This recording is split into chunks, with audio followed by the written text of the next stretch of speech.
Olá, o meu nome é Patrícia Rocha e este é o Casa Dentro, podcast da Caras de Coração. Neste episódio entramos casa dentro no ateliê de Joana Vasconcelos. Vamos ver o que é que a artista plástica portuguesa, que dispensa apresentações, anda por aqui a tramar.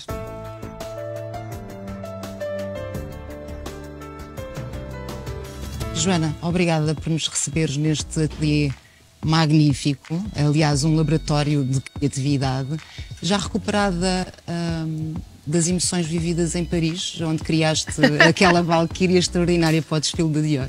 Acho que ainda não estou recuperada, ainda estou em recuperação. Não, estes grandes momentos, como foi o caso da Dior, são momentos que depois levam um bocadinho até a sentar e até se perceber exatamente as consequências destes grandes happenings. Há uma espécie de expansão e depois também há uma espécie de contração, e ainda estamos a viver, no fundo, o efeito que causou em termos de média, em termos de comunicação, em termos de imagem, e portanto tem sido aqui um grande corrupio.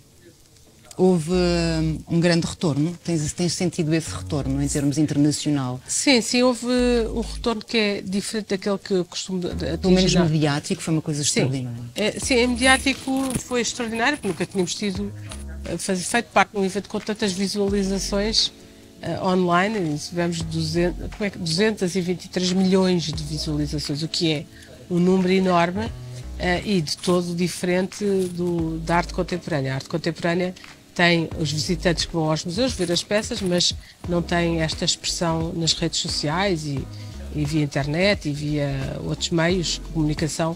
Não atinge um público tão vasto como atinge a moda. Uma das coisas que as pessoas mais se perguntam é: e esta peça, esta valquíria, fica para a Dior, vem para o ateliê onde estamos agora? A valquíria foi adquirida pela coleção do grupo, que é a coleção da Louis Vuitton, onde a Dior pertence ao grupo Louis Vuitton. E, portanto, ela foi comprada pela coleção Louis Vuitton e não pela Dior. Então não vais utilizá-la mais, por exemplo? Vou utilizar num próximo desfile da Dior na China, sim. Olha que ótimo. E depois também vou utilizá-la no museu no Brasil. Depois de Paris, segue-se Milão, onde vais apresentar a tua nova coleção para a Roche-Beaubois, uma colaboração que é uma espécie de parceria 3 em 1, uma coleção, o desenho de um stand e esta valquíria que vai estar na loja da Roche-Beaubois em Paris. Comecemos por esta valquíria que está aqui a ser ainda trabalhada e montada. Ela vai ter 8 metros com 45 metros de extensão. Sim, esta valquíria é um pouco diferente da Dior, porque é uma peça menos centralizada e mais ramificada, ou seja, tem vários elementos que se distribuem pelo espaço e tem 2 elementos centrais que fazem uma correlação com os sofás que eu desenhei da coleção de verão. E, portanto, ela está diretamente ligada à coleção, mas depois ramifica-se pela loja, tendo uma grande extensão e ocupando a loja toda, mas não tem, como a da Dior, que era um corpo central muito grande e com uma forte presença, e é muito mais orgânica nesse aspecto e tem muitos elementos que se vão distribuindo pelo espaço. Que é aquela tua questão da arquitetura, o espaço arquitetónico é muito importante quando crias estas valquírias. O que é que esta valquíria, ela tem estas formas fluídas e orgânicas que remete muito para esta coleção que em 2020 criaste para a Roche-Beaubois. Esta é a coleção, estamos sentada num sofá bombom, que é guloso nas formas e guloso nas cores, e agora criaste uma linha de mobiliário de exterior, também com estas linhas que vai muito em encontro a estas formas fluidas e orgânicas. Há aqui um porquê de usares estas formas? Sim, eu como não sou designer, nem mobiliário, nem gráfica, gosto sempre de partir para novos territórios, como é o caso do design, com uma base na minha obra, ou seja, eu enraizo-me na minha obra para depois entrar em territórios desconhecidos, digamos assim. Neste caso da Roche-Beaubois, eu parti de umas peças que faço que lhes chamamos pinturas em crochê, que são umas peças volumétricas com vários elementos feitos em crochê que compõem, no fundo, um retângulo ou um quadrado e têm de alguma maneira uma relação com a paisagem. São uma abstração da paisagem. E são peças volumétricas, quase como se fosse uma série de montanhas ou uma paisagem estranha colorida. Partindo de uma dessas peças, eu comecei a desenhar então os sofás, remetendo para esse corpo de trabalho que tenho. E daí as riscas pretas, que eu utilizo muito, as riscas, o crochê, e portanto tem toda uma relação muito com a fisicalidade destas peças que eu faço, são as pinturas a crochê. As formas redondas também estão sempre presentes no meu trabalho, seja nestas peças das pinturas a crochê, seja nas valquírias, seja em muitos outros lugares, há uma presença grande das formas redondas. Então, este primeiro conjunto de sofás foi desenhado nessa correlação direta com a obra.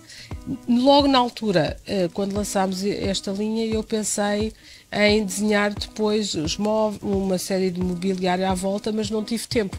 E também pensei, obviamente, que seria interessante fazer uma versão outdoors. E, portanto, na altura foi o que foi possível. É preciso explicar que lançámos esta coleção em confinamento.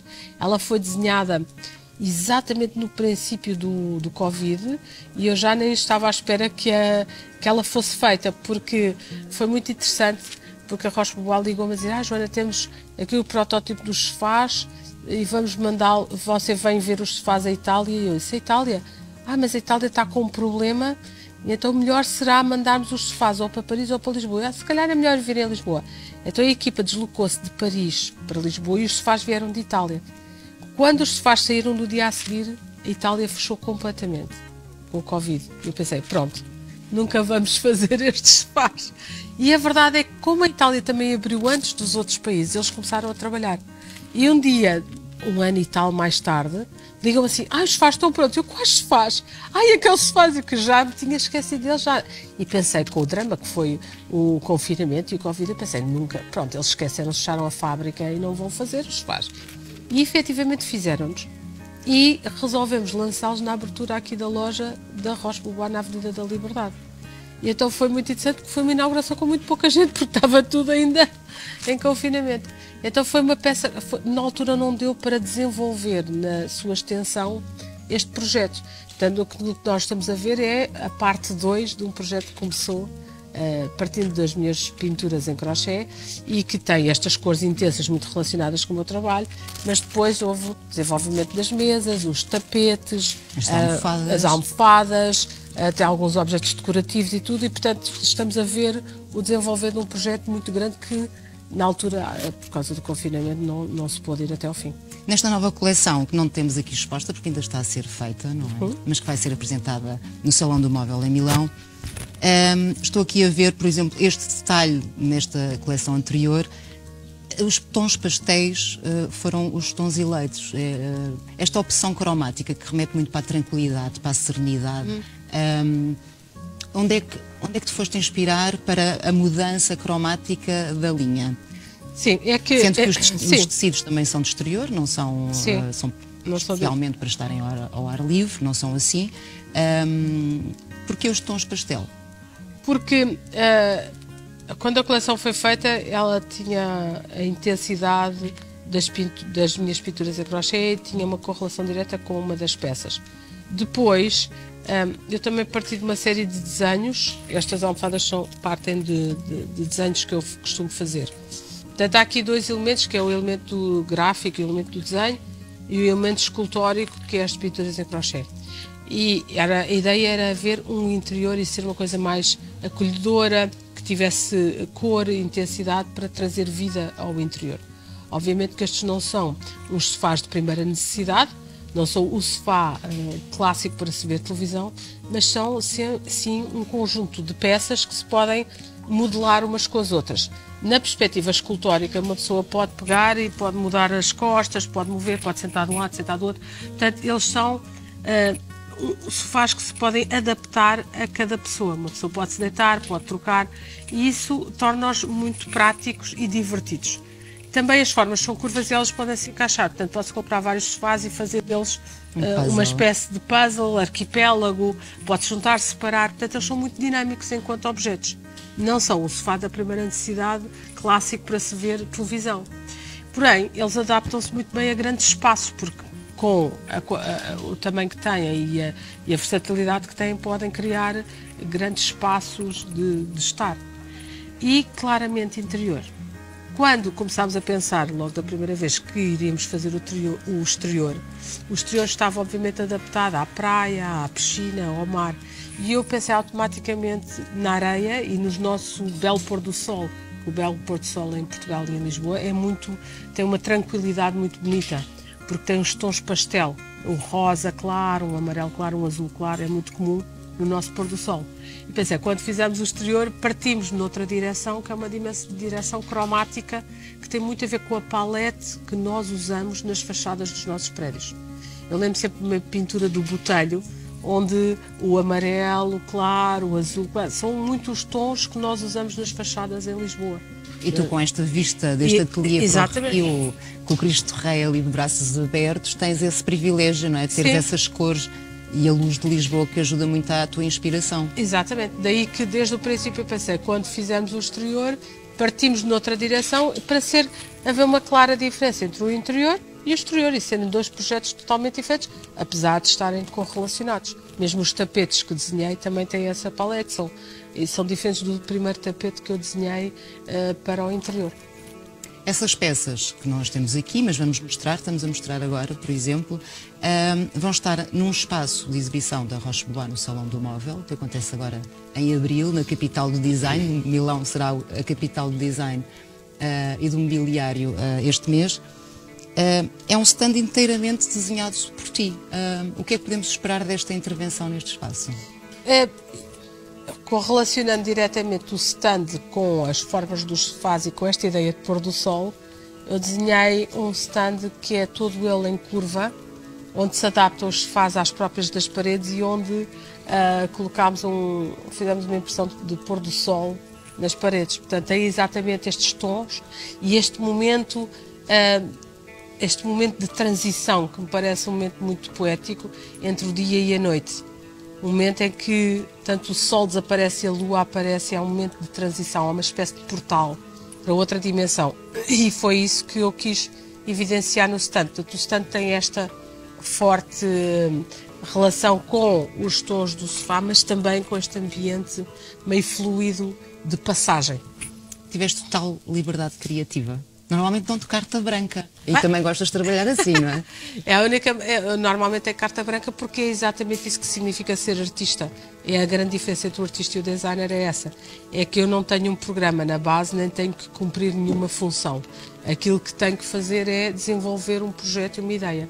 Neste caso da Rochebois, foi das primeiras vezes onde eu tive que desenhar mobiliário que servisse para esse efeito, sendo que tive que procurar a ajuda deles para poder exatamente cumprir o lado da funcionalidade, o qual eu desconheço totalmente.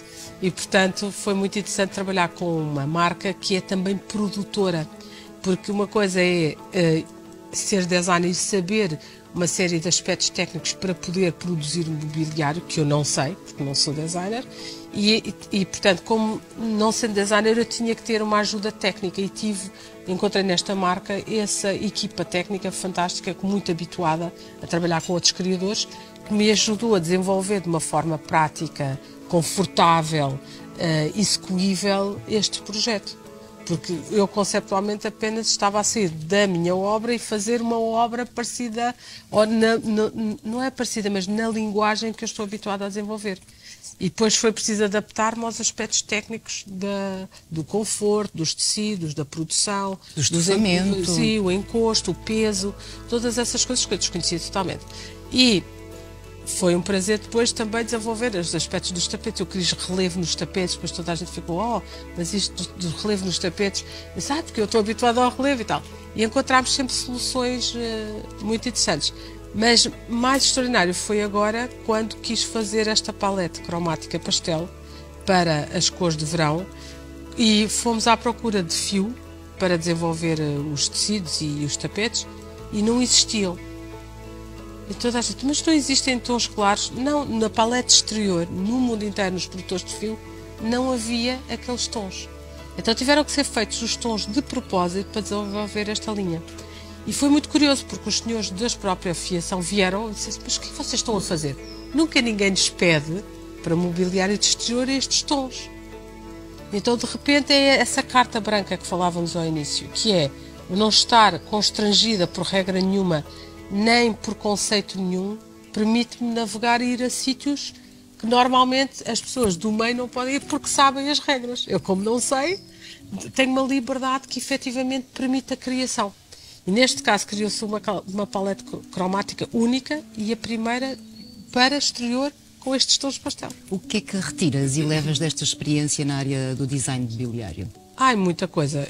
Eu tenho aprendido imensas coisas, nomeadamente aspectos técnicos do design, como as pessoas pensam, o produto, como se vende o produto, como é que se mostra o produto. É totalmente diferente a ideia comercial, os públicos, como é que as pessoas reagiram aos primeiros objetos, como é que, o que é que as pessoas disseram. Portanto, entrar numa nova área, que não é aquela que nós conhecemos, permite-nos desenvolver muitos aspectos que nós não conhecemos até do nosso próprio trabalho.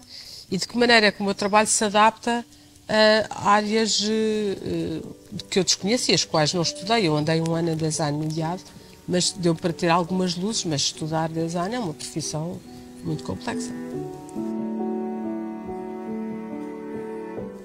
A natureza do teu processo criativo é muito diferente quando, olha, por exemplo, estás a desenhar um bolo. Tu. E desenhar um sofá ou uma escultura ou criar uma instalação. São processos diferentes ou a natureza mantém-se? O processo criativo para já é bastante... É algo bastante individual e difícil de explicar, porque são vários fatores que se juntam para que seja possível acontecer. Há muitas coisas que interferem, o aspecto o que é que se está a fazer, para quem é que se está a fazer, qual é a ocasião, e depois há também uma linha de pensamento que é a linha de pensamento do momento. No que é que eu estou a pensar, quais é que são os conceitos que estão por detrás, e depois tudo começa a fazer um sentido em relação ao objeto ou à questão que estou a abordar. Há uma série de preocupações que estão dentro de cada um e depois, ao longo da vida, essas preocupações vão se refletindo no dito processo criativo, fazendo objetos diferentes e tendo essa preocupação. Cada projeto é um projeto e a forma como se chega lá também é ela em si.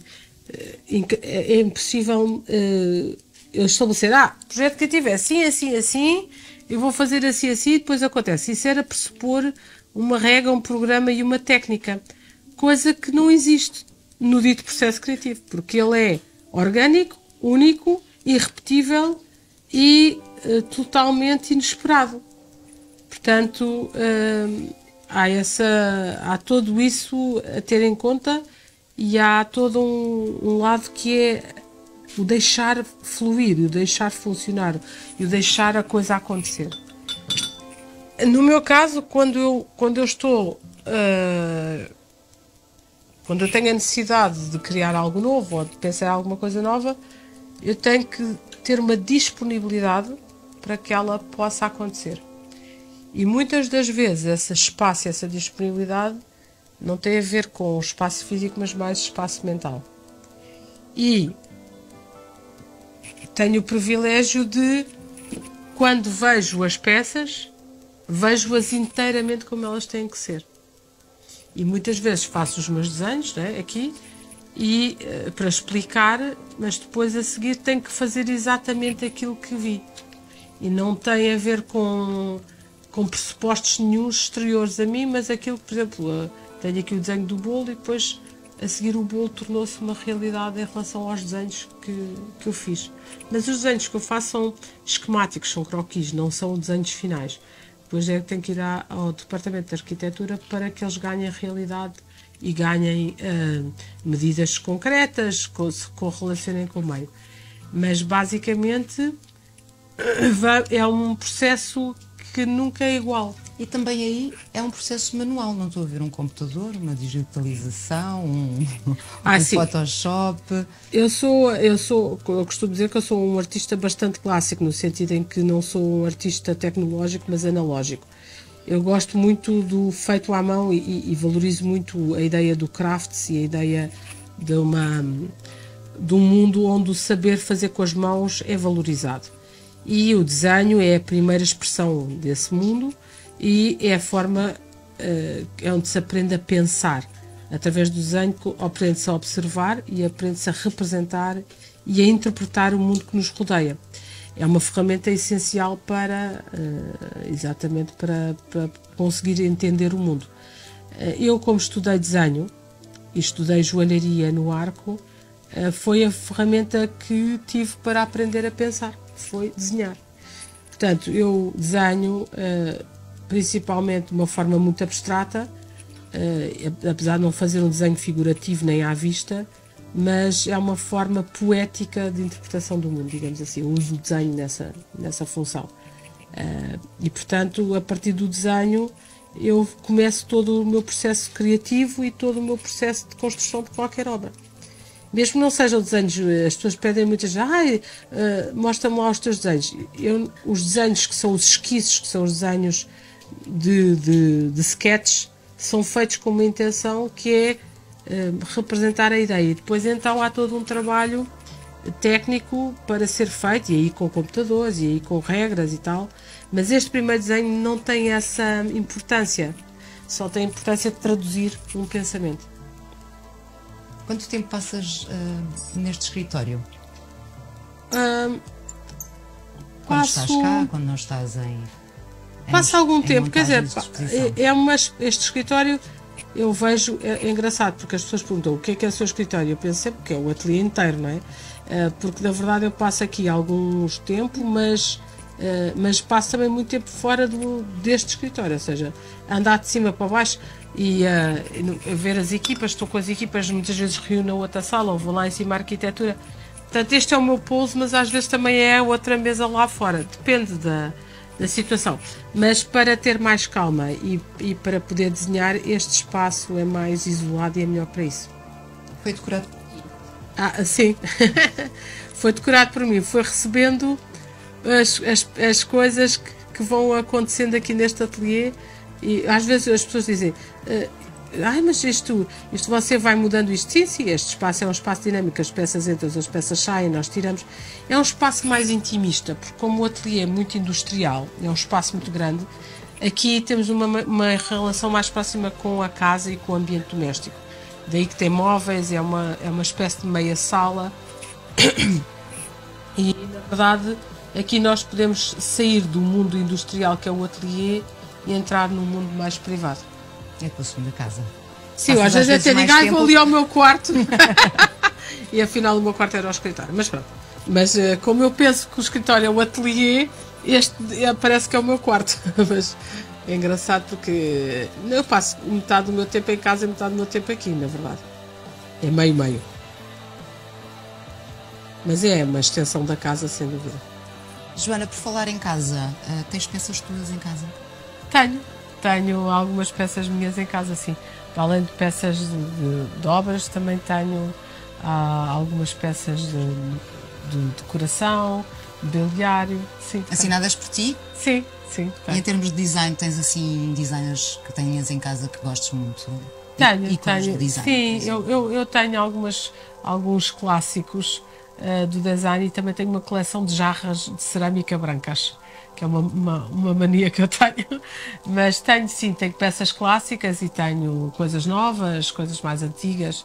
Eu gosto do design em geral, gosto muito também de candeeiros e, portanto, tudo isso. E aqui também estás rodeada de uma panóplia, inclusivamente, e vai reparar aqui neste painel, que além de obras, tens ali uma da Alice, tua filha. Sim, era mais pequena, provavelmente. Sim, a Alice, aquelas coisas que os miúdos fazem nos primeiros anos da escola, que é o que é que gostam de fazer, e então ela pintou esse desenho e eu guardei-o sempre aqui, porque achei que ficava muito bem com o sofá que pertencia à minha bisavó, e portanto é uma questão familiar.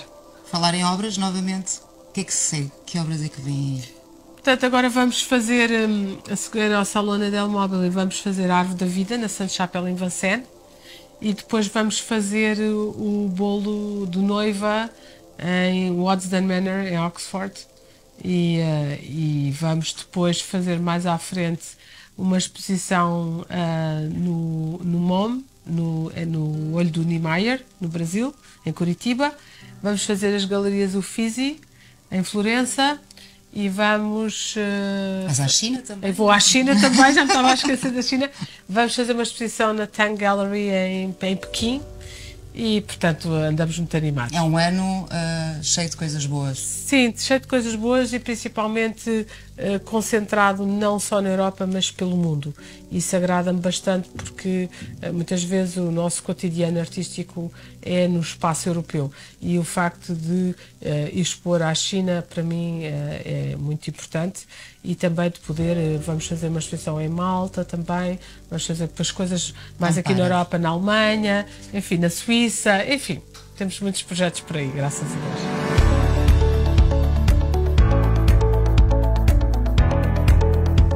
Eu acho que é uma relação muito direta e muito importante, que é como é que o artista é mais sustentável. E eu tenho feito esse exercício, eu faço há muito tempo, não só de reciclar materiais, como usar os materiais que estão em torno de nós, portanto, tudo aquilo que está à nossa mão e que é da nossa cultura e que é produzido nacionalmente, valorizando assim a nossa marca, os nossos artesãos, as nossas qualidades produtivas a todos os níveis, como também despendendo menos energia a obter os materiais que são necessários para qualquer prática. Esta ActShare é um bom exemplo disso. Na verdade, o meu gato foi afiando as unhas nela e, quando já estava perfeitamente impraticável para estar em casa, trouxe-a para cá e fiz esta intervenção reciclando este objeto, não só de design, mas também o objeto lá de casa tornou-se um objeto muito importante aqui no ateliê e é um bom exemplo de como é que com criatividade se pode reutilizar, se pode reciclar e criar maior sustentabilidade no mundo. Porque se as pessoas gastassem menos e reutilizassem mais, havia menos consumo e havia, no fundo, mais energia, mais espaço, mais saúde para tudo e para todos. Quanto mais nós formos capazes de nos autossustentar e de termos uma pegada ecológica menor, melhor para o planeta. Obrigada, Joana, por este bocadinho. Tínhamos tanto mais para conversar, mas o tempo terminou. Obrigada também a quem está desse lado. Até ao próximo Casa Dentro. Obrigada, Deus.